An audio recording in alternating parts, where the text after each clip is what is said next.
Hello hi అందరికీ. Fish fry కోసం నేనైతే ఒక స్పూన్ సాల్ట్, ఒక స్పూన్ కారము, ఒక స్పూన్ అల్లం వెల్లుల్లి పేస్ట్, చిటికెడు పసుపు, చిటికెడు మెంతుల పొడి, ఇదిగో నిమ్మకాయ వేసి బాగా కలుపుతున్నాను. చూడండి, ఇలా కలిపిన మిశ్రమాన్ని అంతా నేను చేపలకి పట్టించేస్తున్నాను. చేపకి ఎంత బాగా పడితే అంత బాగా ఫ్రై అవుతుంది. చూడండి, టేస్ట్కి తగ్గట్టుగా మనము అన్నీ వేసుకోవాలి. 4 ముక్కలకి సరిపోయేంత వేసుకున్నాను, నేను ఎక్కువ వేసుకోలేదు. చూడండి ఎలాగ సరిపోయిందో, కరెక్ట్గా సరిపోతుంది. ఇంకా కొంచెం ఏముంది, ఒకదానికి బాగా సరిపోతుంది. చూడండి అయిపోయింది. లాస్ట్ దానికి పట్టి చేస్తున్నాను. ఎక్స్ట్రా అయితే ఏం లేదు, మన దగ్గర కరెక్ట్గా సరిపోయింది. చూడండి అంతా అయిపోయింది మనకు కరెక్ట్గా. ఇలా పట్టించేసి నేనైతే ఫ్రిడ్జ్లో పెడుతున్నాను. 2 గంటలు అలా వదిలేసామనుకో అది బాగా పట్టేసుకుంటుంది. ఇదిగో 2 గంటల తర్వాత నేను తీస్తున్నాను. చూడండి,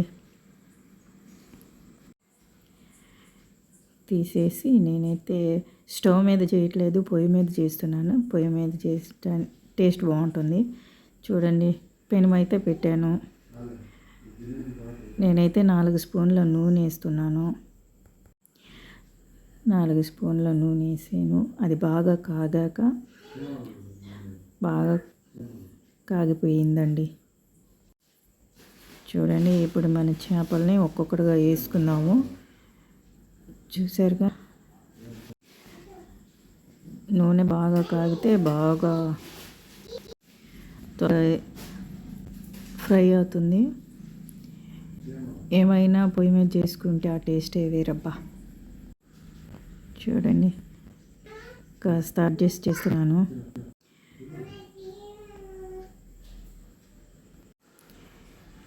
ఇలా ఒక 10 నిమిషాల తర్వాత నేను తిప్పేస్తున్నాను. చూడండి, ఒక 10 నిమిషాల తర్వాత నాకు ఒక సైడ్ అంతా వేగిపోయింది. నేను రెండో వైపు తిప్పుతున్నాను. చూడండి ఎంత కలర్ఫుల్గా ఉందో.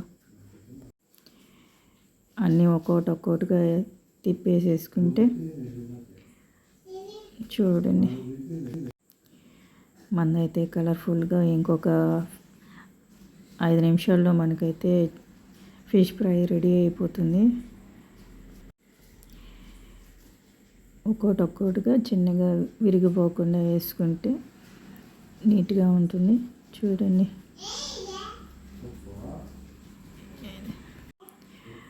ఇది బాగా కాగాలి. బాగా ఫ్రై అయితే మనకు టేస్ట్ బాగా వస్తుంది. మరి ఎక్కువ మాడిపోయినా కానీ ఆ టేస్ట్ బాగుండదు. చూడు, ఒక 10 నిమిషాల తర్వాత నాకైతే బాగా వేగిపోయాయి. నేనైతే తీసేయడానికి రెడీ అయిపోయాను. చూడండి, ఒక్కొక్కటి తీసేస్తున్నాను.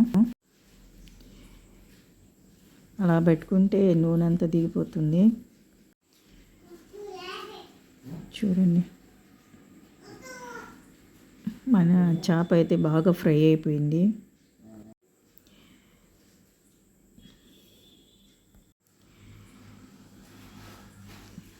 చూడండి, అయిపోయింది, రెడీ అయిపోయింది.